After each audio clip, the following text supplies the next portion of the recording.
the final tonight. And the best team in baseball wins it all in 2018. For the first hit. Rutschman into right field. Down the line. A fair ball. Adley will turn first. Head for second. He's going to turn second. Go for third. Rutschman into third base standing. An extra base hit. His first hit in the major leagues. Welcome to the... These are long pitch innings, I think. Blister, that's what you wanted to make sure. Here's a high fly ball into right. Back is Betts on the move. On the track. He's got it.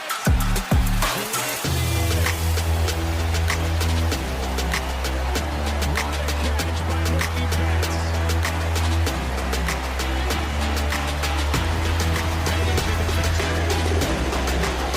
Now, Clifford looking for a clean inning here in the seventh.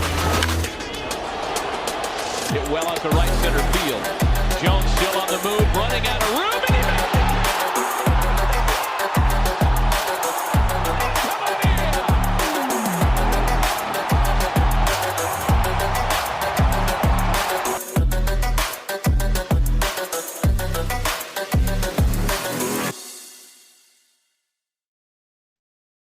Hello, everyone, and welcome back to Beyond the Ballpark. As always, I'm your host, Patrick Morin, alongside Brendan Cunningham.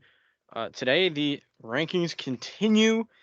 We're going to have top 10 pitchers, both starting and bullpen arms, on this episode today. So we are coming down the line. We got a little scheduling note, actually.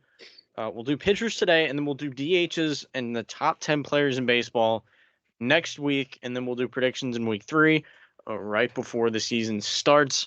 So those are slated to come up next. But first of all, Brendan, how are you today? I'm doing pretty good. How about yourself? Pretty good. Pretty good. We're here to talk about baseball. Spring training is underway. Quick note, has there been anything that you've seen that you like from the Red Sox or just in general? Oh, I'm not a big spring training guy. I haven't really noticed anything. Have you? I mean, I will say Felix Bautista's back, and that's exciting. Yes. So, he's looking healthy, he's looking good. I like that he's slated for a full return. So yeah, that's really been the highlight for us. I mean, I know y'all got Alex Bregman, so Yeah, I mean, new pickup. He's been pretty good, so we'll take that out of him. It's a bright spot. yeah, absolutely. And I can imagine that Garrett Crochet's been a fun watch too. Yep. The new additions are really shining. I hope it continues in the regular season, though. That's the important part. Yeah, I mean Red Sox are much improved this year, but regardless, let's get into the top 10 rankings. We'll go starting pitchers first, right? We'll go starters. That sounds all right. Okay. Number 10. I had Logan Gilbert at number 10, Seattle Mariners. I had Jacob deGrom. Okay. All right. I know we were talking about that before the episode. Yeah, you convinced me to put him in there. I Okay. had to give credit to him. So I put him number 10. Mhm. It's basically just for potential if he stays healthy and respect. Because we know what Jacob deGrom is. Yeah, Cy Young candidate. I think we all know the Jacob deGrom story. He's a Cy Young when healthy. It's just when can he stay healthy? And that's really sad because you then look at what could have been. So anyway, yeah, Logan Gilbert for me, like I will say, when I was making this list, I thought I was gonna have Jacob deGrom in here, and then I didn't have Jacob deGrom in here. So, but I have Logan Gilbert as my number 10. I think Logan Gilbert had a fantastic season last year. Obviously, he's part of a very strong Seattle rotation. He put up a 3.23 ERA last year. He only went 9-12, but that's an indictment on the Mariners' offense rather than his abilities. He pitched 208 and 2/3 innings. He had 220 strikeouts in 28 starts. That's Jack Flaherty. He had 33 starts. My bad. 22 of those were quality starts, which is amazing. So yeah, I mean, Logan Gilbert's that guy. I mean, I think he's probably the ace. I think he's the most well-rounded out of all the pitchers. I mean, Castillo's not getting any younger. Kirby, like, what's the ceiling? Even though his stuff is so good. Same with like a Bryce Miller and his array of pitches. Brian Woo's not healthy a whole lot. So yeah, I mean Logan Gilbert is fantastic, and I thought he deserved to be in my top 10. It's definitely a good mention. Tired now I didn't include him, but definitely, was a borderline guy in his top 10. hmm What about number 9? What'd you have? Number 9, I had Garrett Crochet. Oh, I had Garrett Cole. This stacked list, I will say. Yeah. I'll start with Crochet.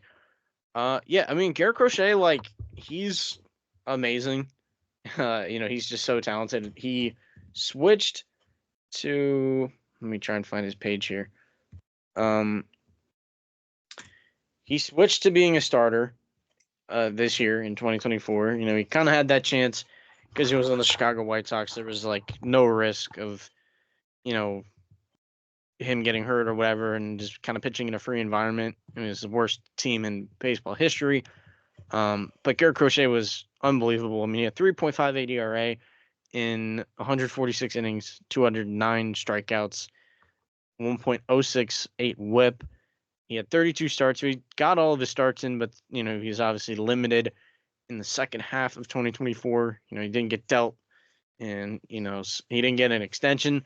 So unfortunately, he was still stuck on the Chicago White Sox at that point, and he was only pitching like 3 or 4 innings to start. But he's unbelievable. It's unbelievable talent. It's electric stuff. It's a Chris Sale idea, and I'm sure he'll be looking at an extension for Boston, and that's a fantastic picker for them.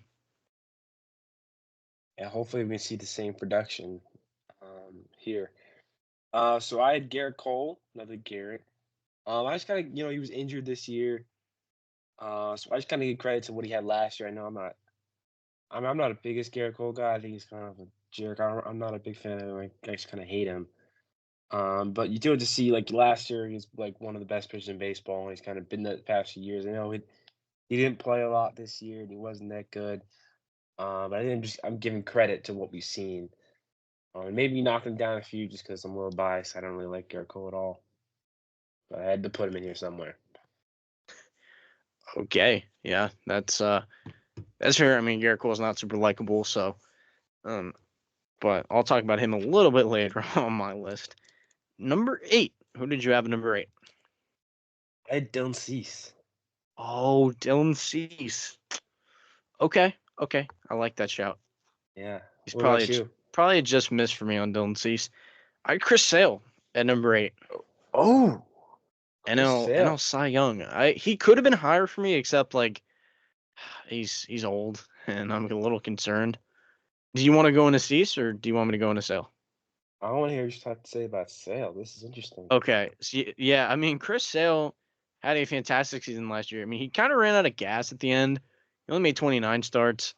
18 of them were quality starts, and he threw 177 in 2/3 innings.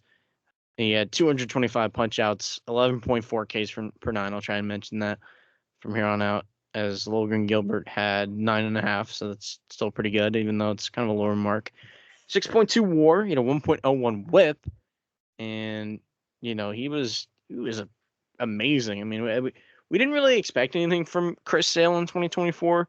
The Braves just kind of got him. They gave him this small extension, and they traded for him from the Red Sox, and he turned into Cy Young season. That's honestly like objectively like that's really good just for Chris Sale's sake, and the amount of injuries that guy's dealt with.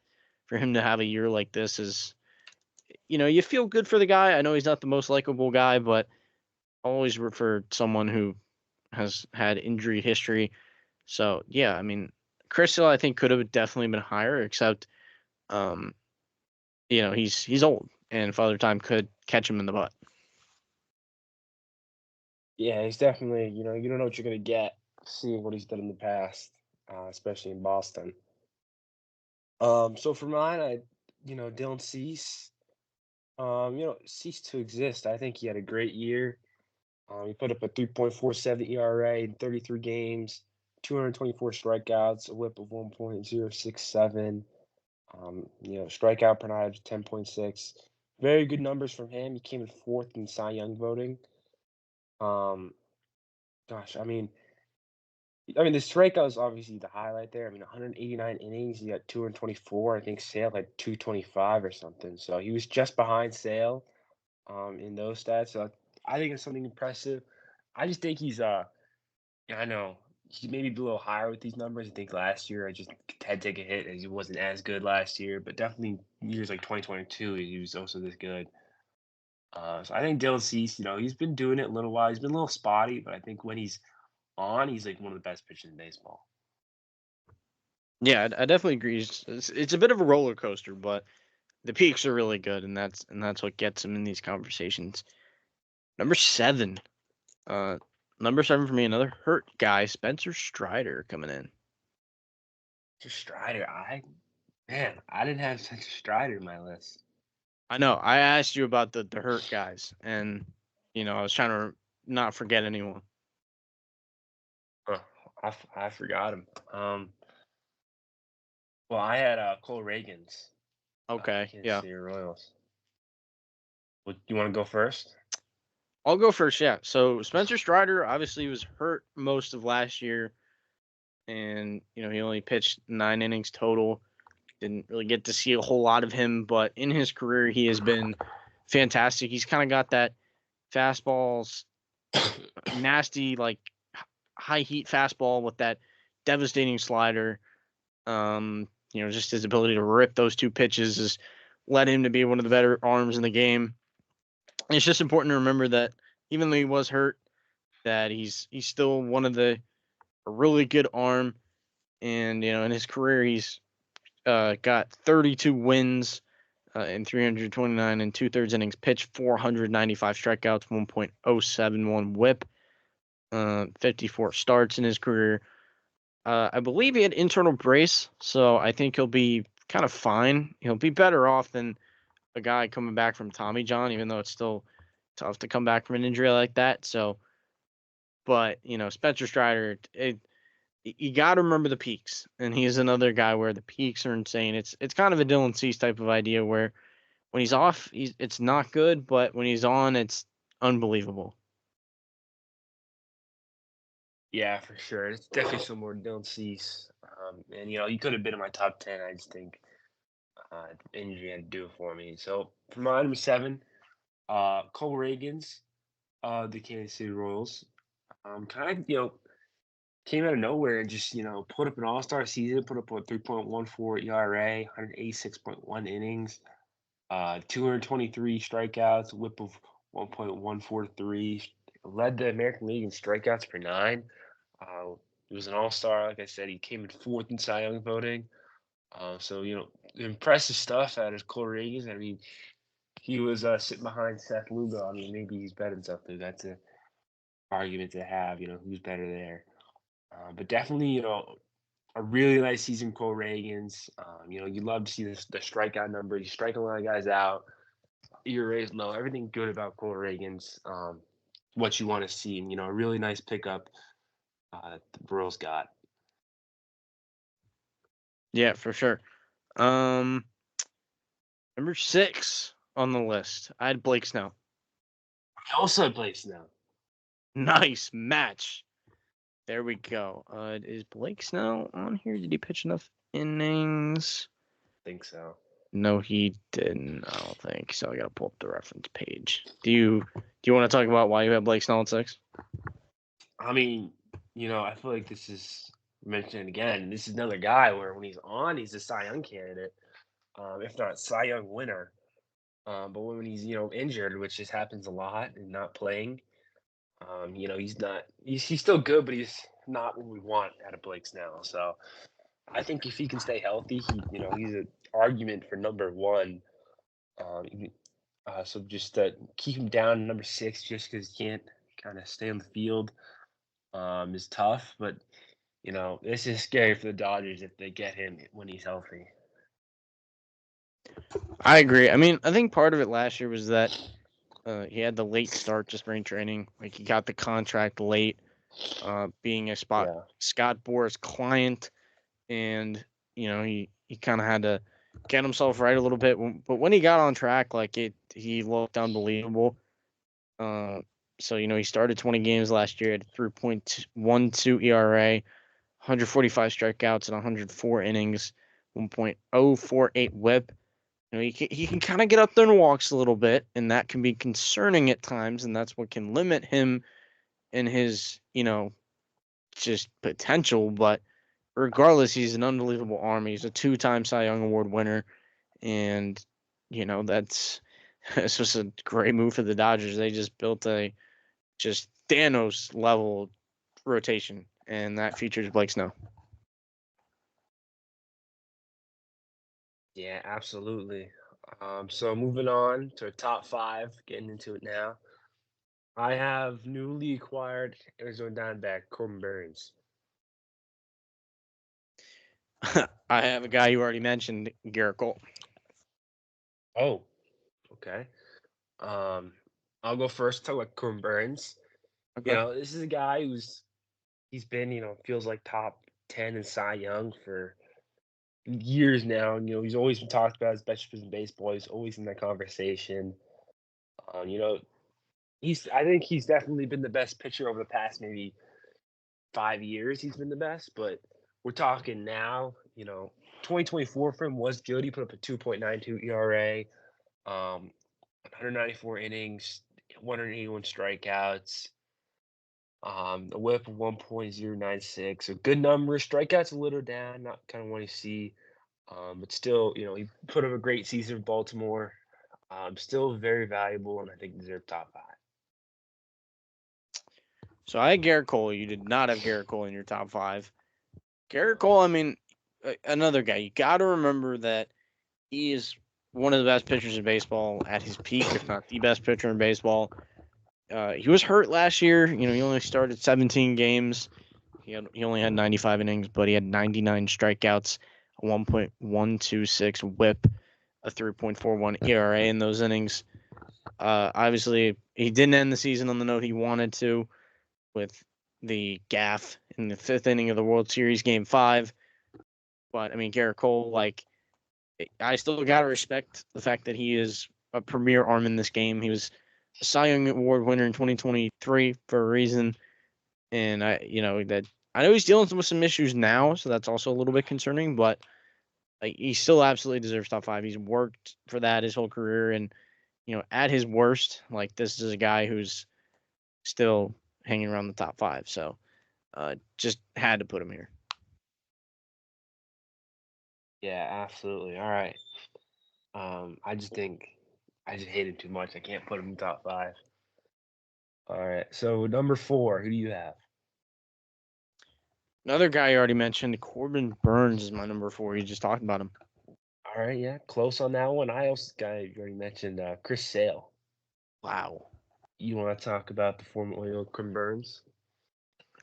Yeah, I mean, obviously a little bit more personal for me to talk about Corbin Burns. Watching Corbin Burns every fifth day is special. I mean, he's just a guy where it's going to be good. He has that cutter, which is just amazing. The strikeout numbers were going down, in 2023 and 2024, but I think that was kind of his goal. He wanted to be more durable, didn't want to throw as hard, and just wanted to be efficient through starts. And it was a blessing to have him in Baltimore for one season. I never took it for granted. He gave it everything he had, and we just ultimately lost out because he's human. He wanted to go back to Arizona, be with his family, and that's you can't compete with that. You can't compete with personal feelings. So Corbin Burns, I wish him all the best in Arizona. It was awesome seeing him pitch in the orange and black. And, he's still an incredible pitcher. I mean, that's arguably the best move of the offseason. That was something that the Diamondbacks didn't necessarily need, and they just improved their rotation even more. And now it just looks like a horse, and it looks like it can compete with the Los Angeles Dodgers. So, but yeah, I mean, he's fantastic in every way, and I hope Diamondbacks fans can appreciate him. Even if he's not giving you all the strikeouts in the world, this is an arm where he's probably going to be healthy throughout the full season, and he's going to leave it all out there. He's a heck of a competitor. Yeah, definitely one of the premier arms in the game. So I'll talk about Chris Sale. I thought I was being a little harsh to Chris Sale after being maybe the best pitcher in baseball this past season. But I guess I was more generous. I had to put him at 4. You talked about the numbers earlier. I think it was a great year, Chris Sale. It's kind of something we've been missing. Um, it was kind of like the White Sox days. Back when he was Cy Young candidate then. Now he won it this time. So I guess it's cool to see Chris Sale. I don't know. It's hard for me after he was, such a problem for the Red Sox, and a few years ago and last year and the year before that, there was a lot of problems with Chris Sale and the Red Sox. So it's hard to, root for him now. But I can respect that he had a great season. Showed that he still has some talent in him. And maybe he can do it again this year. Yeah, that's interesting. Valuing Chris Sale differently, especially from coming from a former Red Sox fan, had to Yeah, I thought I was being deal with it. harsh. I thought he was like number 2 on most people's list, but I guess not. Yeah, it's really just the injury thing for me. I'm concerned about how he's going to hold up with just the age and the track record, all that kind of stuff. Number 3, top 3. I think the top 3 is easy to and Yeah. definitive. For me, I had Zach Wheeler number 3. I had the same thing. Okay, I mean, I meant to say that the players in the top 3 are definitive, and the order is whatever you want to make it. Zach Wheeler, horse, ox on the mound. He's been that way his whole career with the Phillies. Posted a 2.57 ERA in 200 innings on the dot, 16-7, 224 strikeouts, 10.1 Ks per 9, 0.96 WHIP. I mean, this guy, he does everything you want. He's durable. He gets those outs. He's an incredible pitcher in the postseason, and this is just a complete pitcher. It's a complete pitcher. He had 32 starts, and 26 of them were quality starts. That is what you want out of your ace. This is just, it's the complete package, and the fact that he's a number 3 is actually kind of crazy. I mean, yeah, just a premier pitcher. Very good numbers, like you said. It's just we're in the presence of a lot of good pitching right now. I feel like, Zach Wheeler number 3 feels outrageous, because he has number 1 stuff. Like you said, he's just a horse in the mound. He works for everything. It's just what you want out of your ace. And, he is. You look at the age; he is a little older now. But he's still top 3 in the league. I mean, he's just so good on the mound. Definitely deserves respect. I agree. Number 2. Right. This is going to be the make or break for the top 3. Number 2 for me, Tarek Skubal. Oh, we matched. Nice. There we go. Top 3. This is crazy. I did Wheeler, so you can do Skubal. Yeah, I'll talk about Scuba. I'll get his numbers up. It's crazy that he's not number 1 that the season just had. And he makes a really good argument with after putting up a 6.3 WAR, 2.39 ERA, 228 strikeouts, led the league in strikeouts. He had 192 innings, WHIP of 0.922. Strikeouts per 9, 10.7. Just really good numbers. Strikeouts to walk ratio of 6.51. Across the board, he just had outstanding numbers. He won 18 games, led the league in wins, if you care about that. Just pure dominance from Tariq Skubal. He won the Cy Young, All-Star, 7th in MVP. Really good season. It's really tough not to put him number 1. He should get it. He deserves it. ERA plus of 170. I mentioned that. Just every number, a lot of numbers he led in the league with. So, Tariq Skubal, without a doubt, is worthy of number 1. But I just think we thought the same thing here. Yeah, I mean, Tarek Skubal, another guy like just competitor. I mean, we saw what he did in the postseason, just carrying the Tigers as much as he could, putting up, the starts that he was putting up. I mean, he tossed a gem against the Astros in the wild card, and that helped them, eliminate the Astros. And another few good starts against the Guardians, and Tarek Skubal, incredible season. I mean, he brings everything at you from the left side. Kind of crazy that he was the wins leader on the Detroit Tigers. I just remembered when you said the wins thing. Him and Chris Hill, both triple crown winners as Cy Young winners. Really? I forgot about that. Yeah, they won the triple crown in their respective leagues. That's so impressive.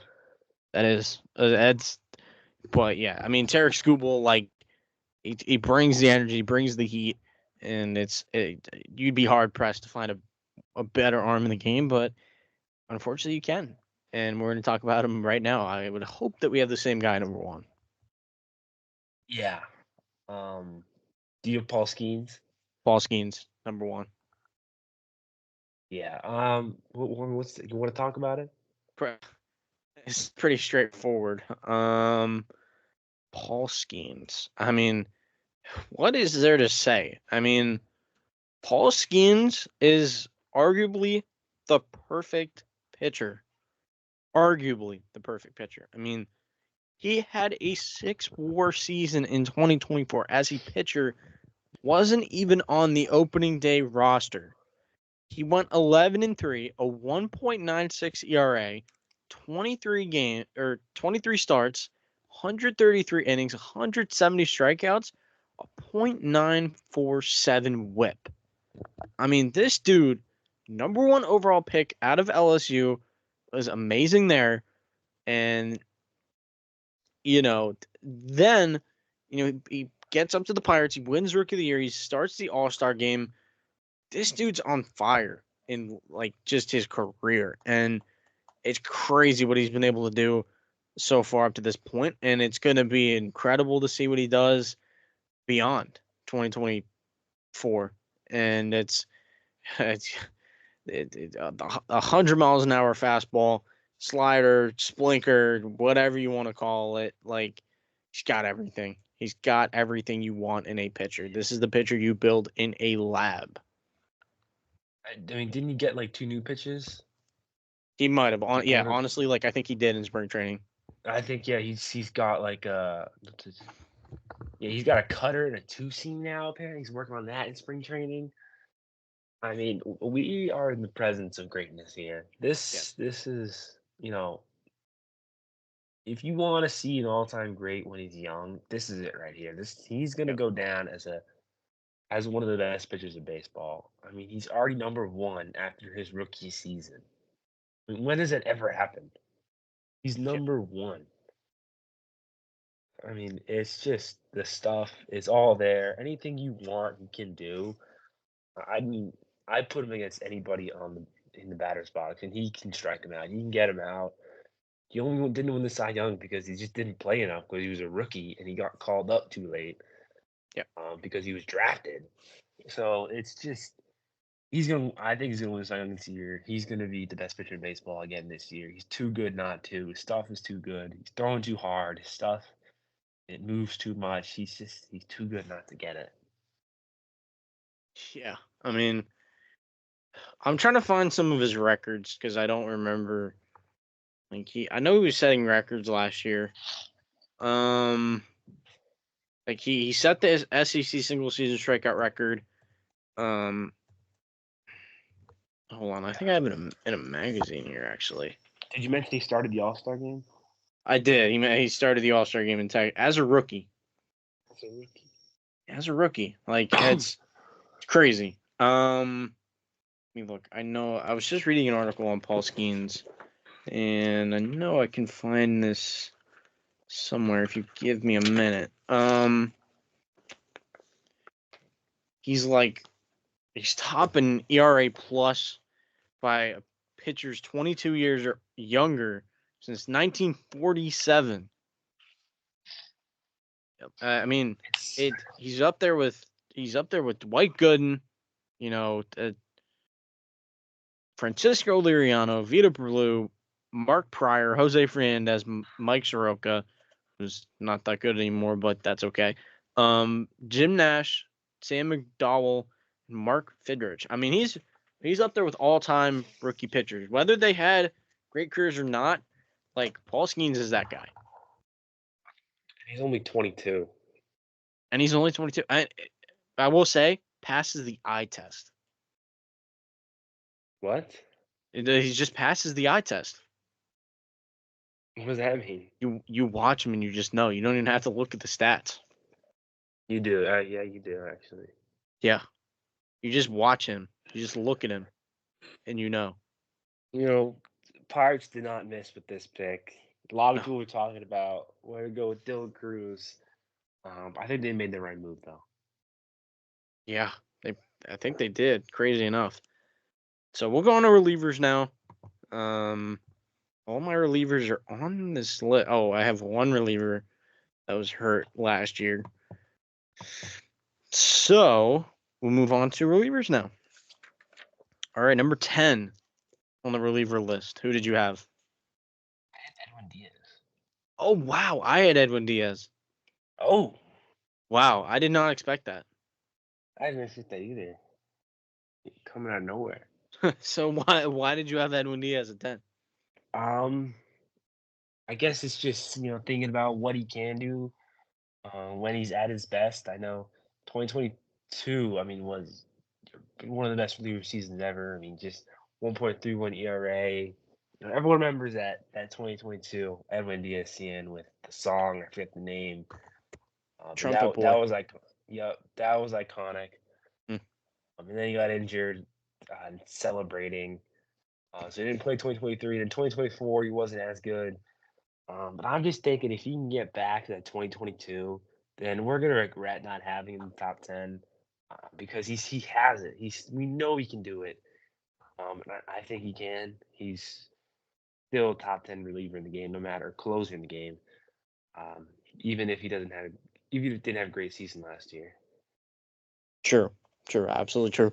It's another kind of roller coaster guy. I mean, he had a 2.7 or no, 3.52 ERA and 20 saves, 84 strikeouts, 53 and 2/3 innings. I mean, it's not perfect by any means, but he's still fantastic at his peak. It seemed like he figured something out, just kind of being rejuvenated by the Mets' competitiveness, which is nice. And I think he'll have a good year in 2025. I don't know if he'll reach the peaks he did in 2022, but I hope so. And I think he could get close to that. So.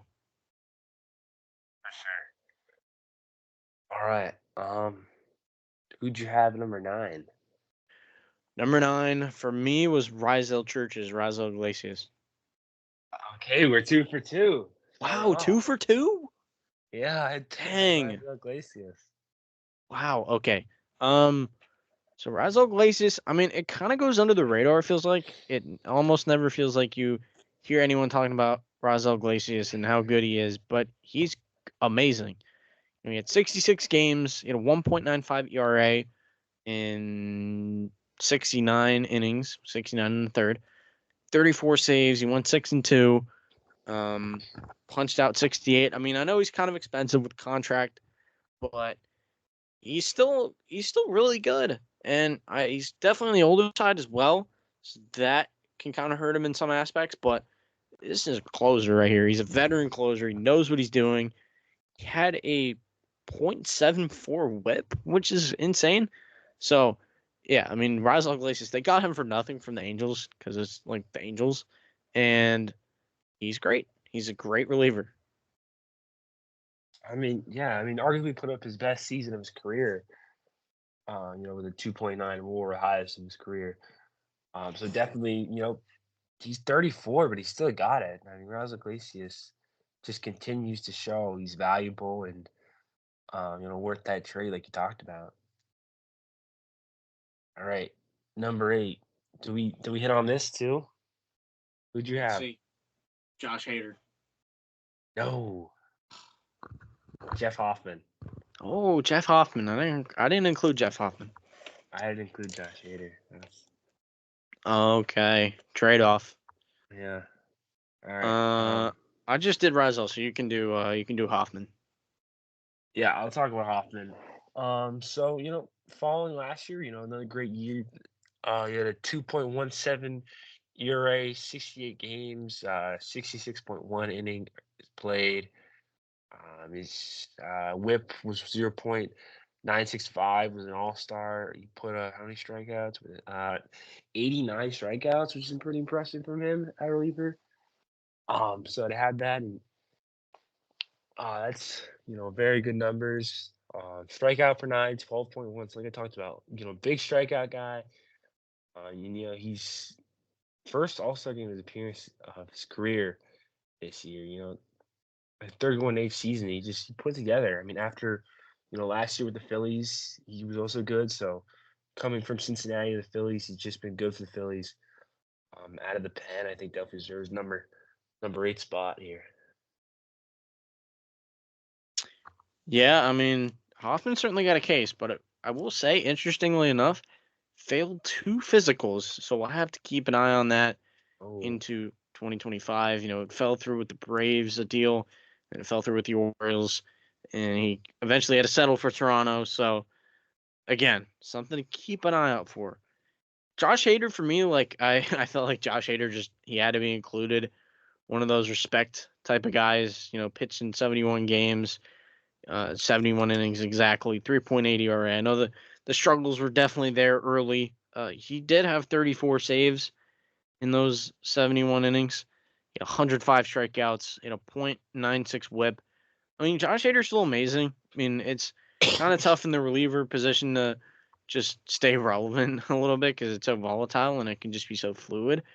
But Hader, I feel like, has earned that right, and I would have felt bad leaving him off, so I put Josh Hader in here, and I still think he's up there in terms of talent.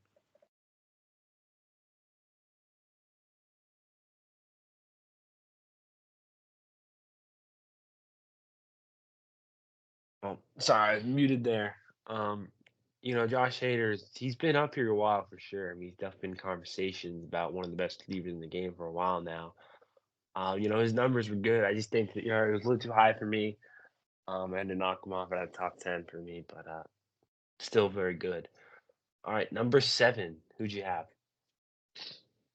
My number 7 was Tanner Scott.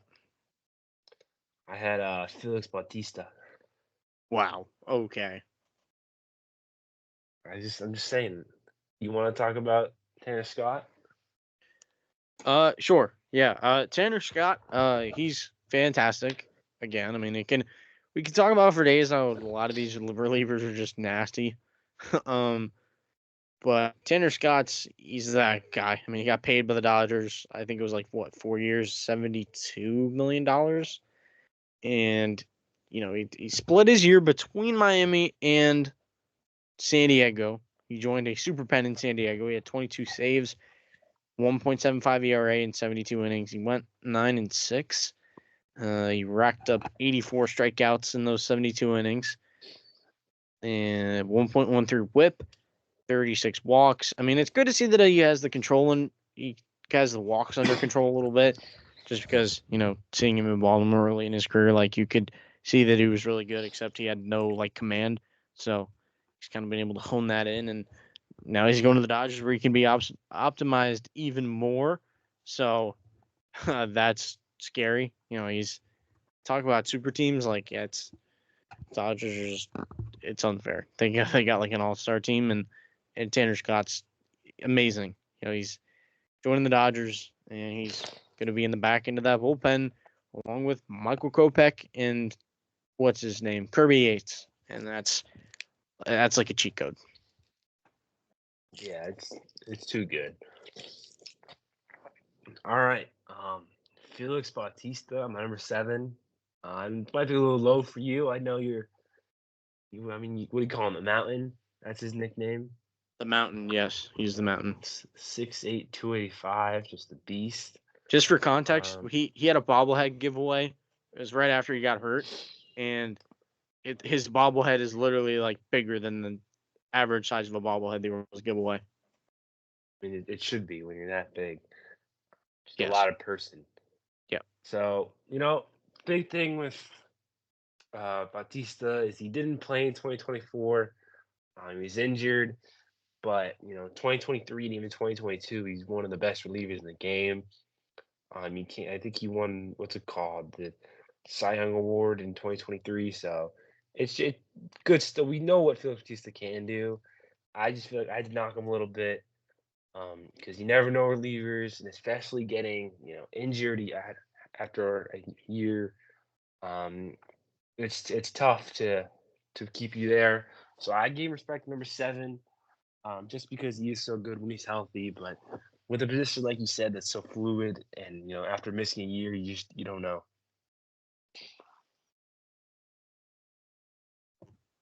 Yeah, yeah. So number 6, we're on number 6 now. I had Joe Under in at number 6.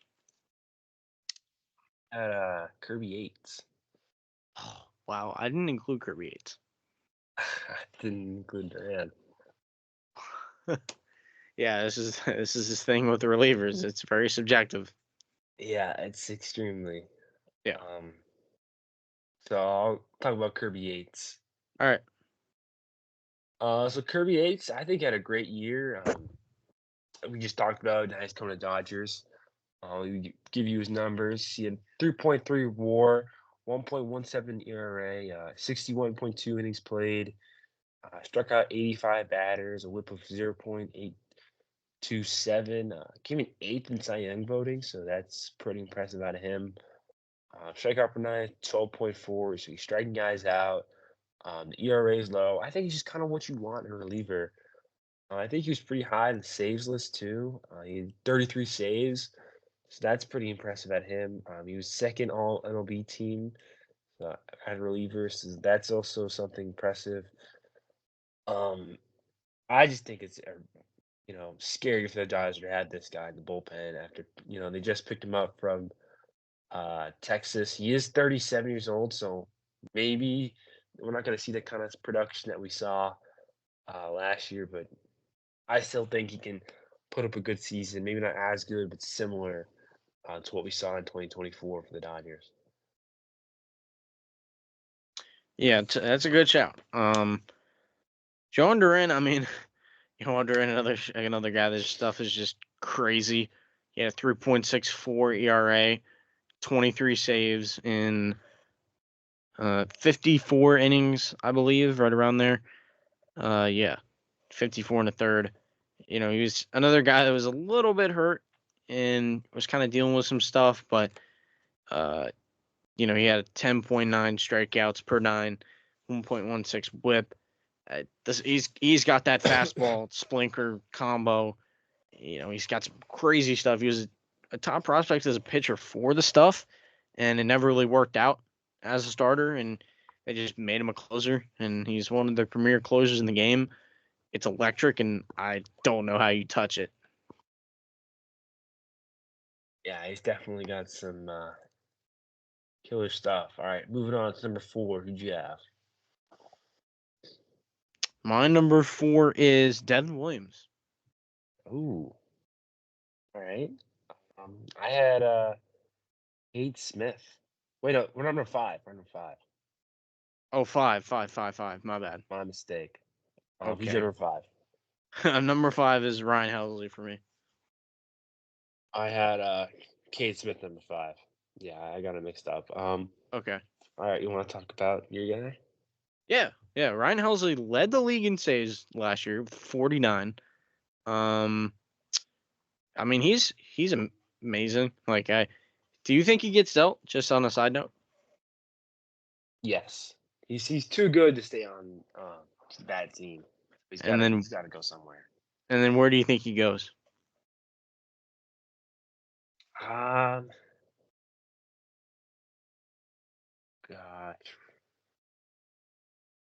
Who needs pitching? Do you have an idea? On a podcast a baseball podcast that I listen to normally, they like the Texas idea. Texas. That's interesting. Yeah. You can always say the Yankees. I know they just got They got Devin Williams though. They do, but good teams always need more bullpen. Yeah. That's definitely something that comes important come playoff time.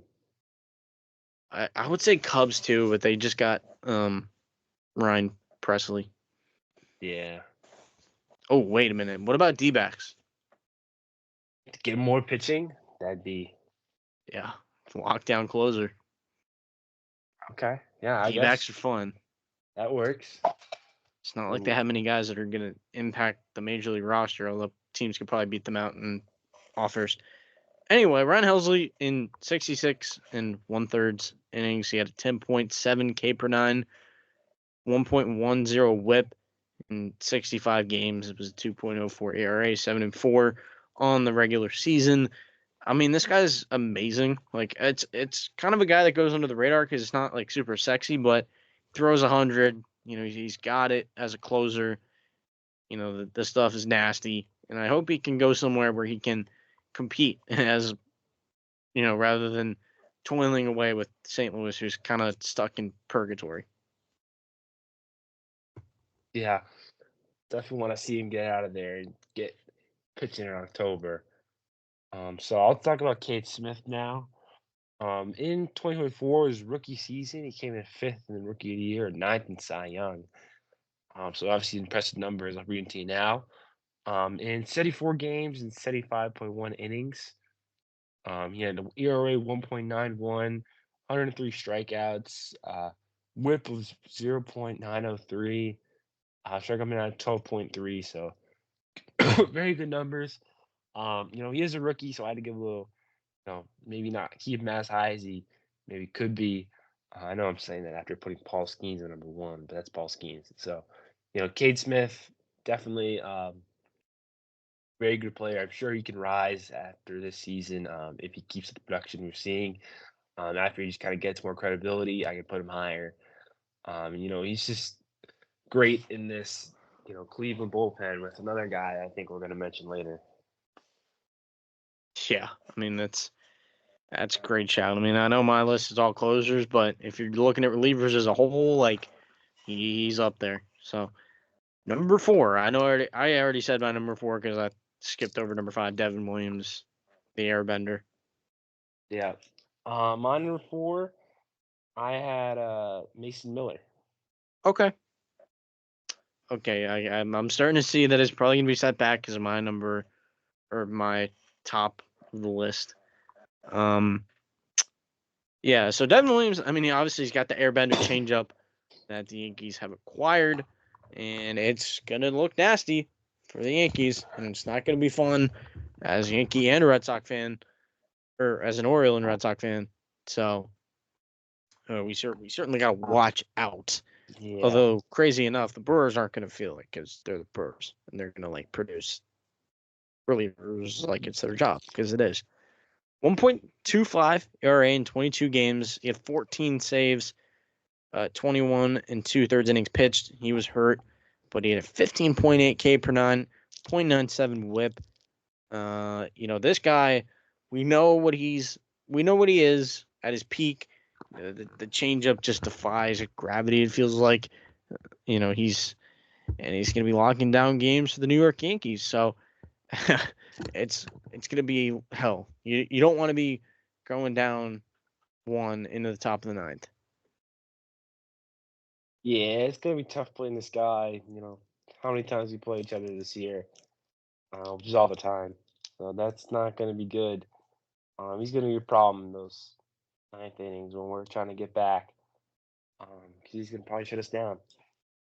So Mason Miller, you're one of the few bright spots. I mean, actually starting to get a few bright spots now, not in Sacramento, which is kind of crazy. After they leave, they start getting a little better.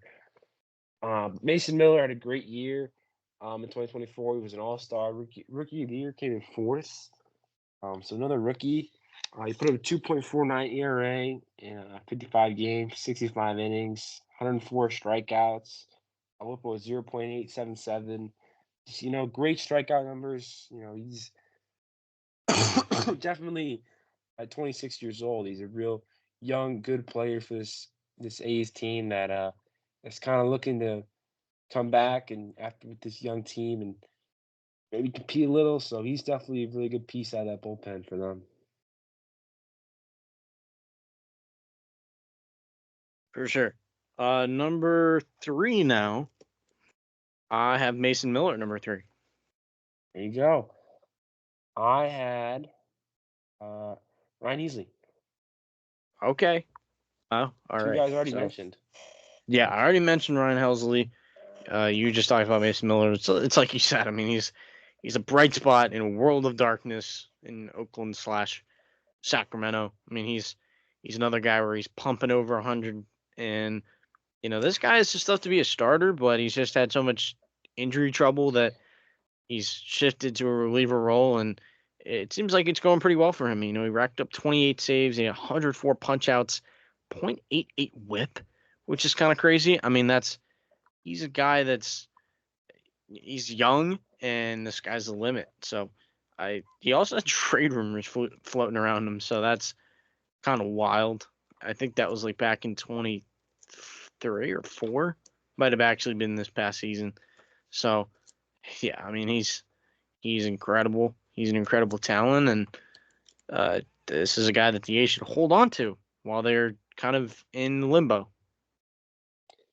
I mean, it's just a great young player. Definitely a piece they shouldn't trade. So you talked about uh, Halsey before. Just kind of mentioned again. Obviously, we know what you're getting. You led the league in saves. I think you mentioned that he's throwing 100. He's just got great stuff. And he really should get out of St. Louis. It's kind of a crime to keep him there after he's so good, and you really kind of got rid of everybody else. I don't know why you keep him if you're just trying to lose games. So they could definitely get a good package from a contender because he's worth it if he keeps throwing like this. Yeah. Number 2, this is kind of gonna sound wild. This is gonna be bold. But I Are you? Felix Bautista at number 2. Oh, all right. That's bold. Yeah. You want to talk about it? Who is at number 2 for you? I'm assuming it's Devin Williams. It is Devin Williams. Okay. So yeah, I mean Felix Bautista. It's bold that I have him at number 2. I forgot to pull up the baseball reference page. But he is. I mean, this was a guy that I thought could have been the Cy Young in 2023 before he went down. I have no words. I mean, it's amazing what he can do on a mound. He had some insane numbers back in 2023. He was 8-2. This was a guy who could go multiple innings out of the bullpen, pick up those 2-inning saves. He had 110 strikeouts in 61 innings. His ERA plus, it's 2.77, meaning he's, I think, 177% better than league average. I mean, this is 1.88 FIP. He had a 1.48 ERA. I mean, did he get Cy Young votes? He did. He finished 11th in Cy Young. 16.2 strikeouts per 9 is diabolical for a reliever. I mean, he's got that fastball at the top. He's got that downer sinker that just falls off a table. I don't know how you hit it if you're a hitter, coming at that arm slot just over the top, coming from the sky. And, that big body on the mound, it's intimidating. Ultimate closer. And that's bold after coming off an injury year. Coming off injury, yeah. But it's not ridiculous considering what we've seen out of him. He definitely could be after season number 2. If we see the kind of production we saw. So going back to Devin Williams, and you talked about him earlier. I just think he's been too good for too long. He's been doing it for a couple of years now, and we know what Devin Williams is. Like you said, the Aaron Bender. It's scary that the Yankees have him. It feels wrong on a Yankee number 2, but he really has been that good. For the Brewers, seeing they don't have him anymore because he's too good. This year he didn't get any kind of Cy Young or MVP votes this year, but last year he got some. In 2020 he got some. He's been really good. Basically his entire career. So I just think he deserves to be number 2. Even though because his number one guy has been ridiculous. Number one, I think needs no introduction. I think it's the same guy for the Yeah, both of us. It's Emmanuel Clase, right? yeah. I mean, come on. This year was like he was playing a video game. It's a .61 ERA, 47 saves in 74 and a third innings, 74 games pitched, uh, .66 WHIP, 66 Ks, 8 strikeouts per 9. He allowed 2 home runs all season. He gave up 5 runs total all season. I know he kind of blew up in the postseason, but this is an arm it's an all-time, you know, season. This was all-time numbers from a closer, and it's not even close. Felt like he was on a different planet. For sure. I mean, as good as the regular season was, when you were making this list, did you hesitate a little bit when putting it number one? Just thinking about that ALCS and what happened in the playoffs. 'Cause the playoffs is really, really where it matters. But did you kind of think, well, maybe is there another guy that could be number one? Uh, Not really. I mean, I think Bautista's a number one caliber, but he was hurt, so It's definitely watching that it was kind of like, okay, what happened yeah, it in was the a meltdown. playoffs? It was ugly, but It's not what you expected.